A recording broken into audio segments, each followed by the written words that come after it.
Johannesburg. Once the city of gold, a beacon of wealth and ambition. Today, it tells a different story.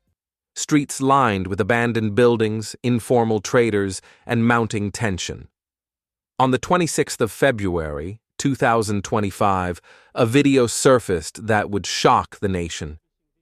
A government-owned building, sealed to prevent illegal occupation, was forcibly opened by suspected undocumented traders.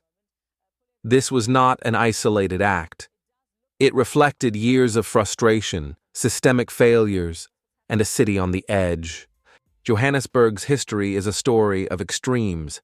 In 1886, the discovery of gold on the Witwatersrand transformed a dusty landscape into the economic powerhouse of South Africa.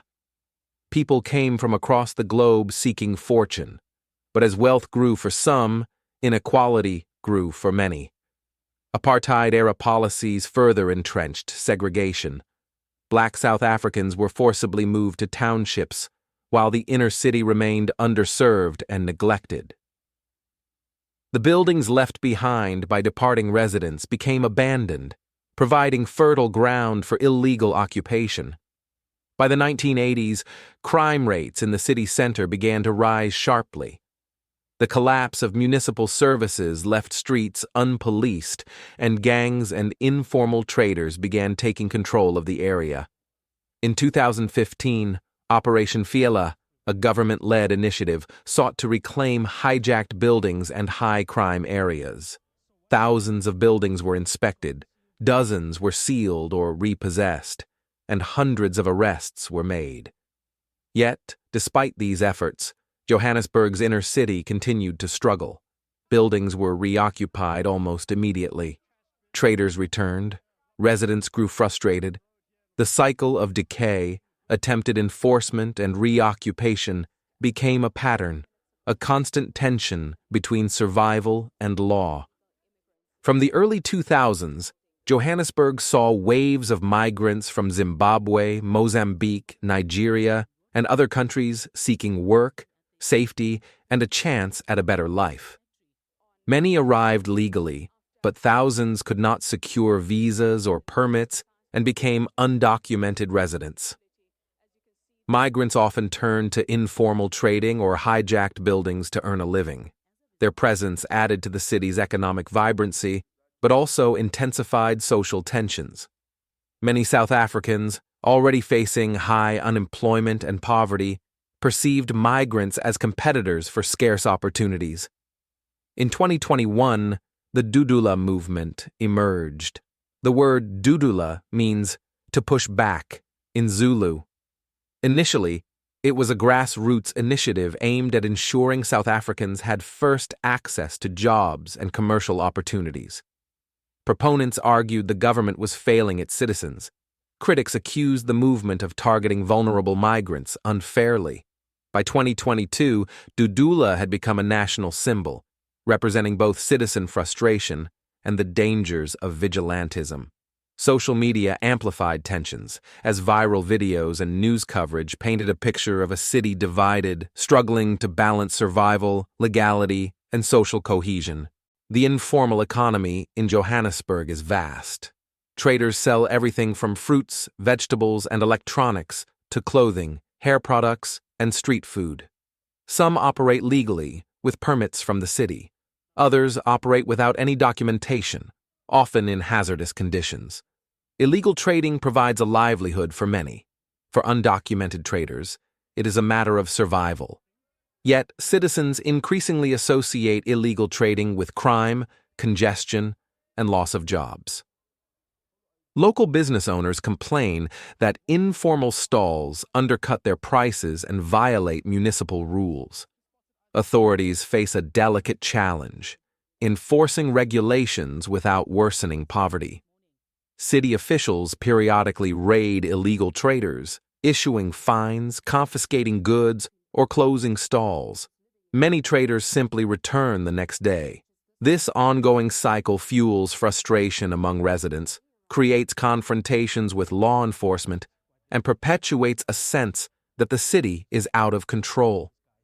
Statistics from 2022 show that over 5,000 informal traders were issued fines or had goods confiscated in the inner city alone, yet compliance remained low due to economic necessity. Hijacked buildings are a persistent challenge. Government and private structures are illegally occupied, often by large groups of traders and residents. Inside, commercial activity thrives, from shops and salons to informal taverns. Fire safety, sanitation, and structural integrity are often ignored. Fires and building collapses have claimed lives. Between 2010 and 2024, at least 12 major incidents were recorded in hijacked buildings, causing dozens of injuries and several fatalities. Raids are temporary fixes. Evicted occupants frequently return within days.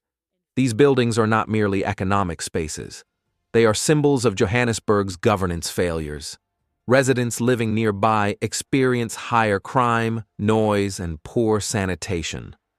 For traders, these buildings provide a lifeline. This cycle, eviction, reoccupation, enforcement, repeats, feeding public frustration and political tension. Experts warn that without structural urban reform, the issue will continue to worsen. By 2021, Dudula evolved into a formalized movement. Its mission: reclaim spaces and opportunities for South Africans. They organized marches, street protests, and raids targeting alleged illegal traders. Supporters praised Dudula for acting where the government had failed. Critics warned that the movement risked escalating xenophobia and vigilantism. The media played a central role. Viral videos of Dudula protests, arrests, and confrontations circulated widely, framing the movement as both heroic and controversial. By late 2022, Dudula had become a fixture in national debates on immigration, employment, and urban governance. On February 26, 2025, a viral video shocked Johannesburg. A government building at the corner of De Villiers and Nord Street, previously sealed to prevent illegal occupation, was forcibly reopened by suspected undocumented traders. Footage showed doors being torn open, merchandise brought inside, and temporary stalls erected within hours. Authorities condemned the act, citing safety and legal violations. The video sparked national debate. Were the traders defying law or merely trying to survive? Social media erupted, citizens voiced anger, and human rights groups warned against harsh enforcement. The incident became emblematic of Johannesburg's ongoing struggle to balance law, survival, and social order. The city of Johannesburg responded by reinforcing enforcement measures. Officials stated that undocumented traders would be arrested, goods confiscated, and individuals referred to home affairs. Yet, public frustration remained high. Citizens felt the response was reactive, not preventive. Politicians called for better planning, stronger regulations, and systemic solutions, but daily enforcement proved inconsistent. This tension exposed Johannesburg's structural issues: municipal inefficiency, under-resourced enforcement agencies, and fragmented policy regarding informal trade and urban decay. Ahead of the G20 summit in November 2025, Johannesburg launched an unprecedented cleanup campaign. Roads were repaired, verges trimmed, and illegal stalls cleared along key corridors. While visually impressive, critics called it cosmetic governance, a temporary show for international visitors rather than a solution to systemic urban decay. Some Dudula supporters applauded the initiative, arguing it aligned with their goals. Others criticized it as politically motivated and temporary, with old problems expected to return immediately after the summit. Lillian Ngoyi Street, formerly Bree Street, which was devastated by the July 2023 gas explosion, has now been fully restored. The Johannesburg Roads Agency resurfaced the street, repaired underground utilities, and installed modern stormwater management systems. Crucially, the city coordinated with street vendors to organize their stalls safely, maintaining livelihoods while creating a polished, orderly streetscape. Today, pedestrians enjoy smooth sidewalks, cyclists have dedicated lanes, and the last of the street vendors add character, bringing a vibrant yet clean aesthetic to the inner city. The transformation stands as a testament to urban resilience, civic pride, and thoughtful planning, balancing commerce, safety, and visual appeal in Johannesburg's heart. Residents expressed frustration at the past chaos, but optimism at the renewed streetscape. Many credited Dudula for raising awareness of urban decay, while others praised the city's coordinated renewal efforts. Undocumented traders shared survival stories, arriving in Johannesburg with no work opportunities, limited resources, and high living costs. For many, informal commerce was the only way to survive, even in newly restored areas. Tensions between locals and migrants remain. Citizens cite unemployment, crime, and lost business opportunities. Migrants emphasize survival, lack of opportunity, and systemic barriers. Markets, streets, and hijacked buildings became spaces of conflict, negotiation, and survival.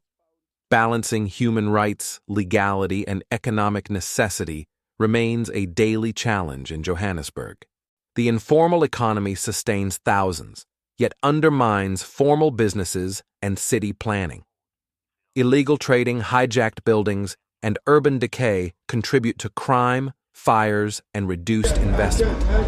Experts warn that without urban reform, Johannesburg risks economic stagnation. Citizens debate solutions: stricter law enforcement, migration policy reform, or economic empowerment initiatives for South Africans and migrants alike.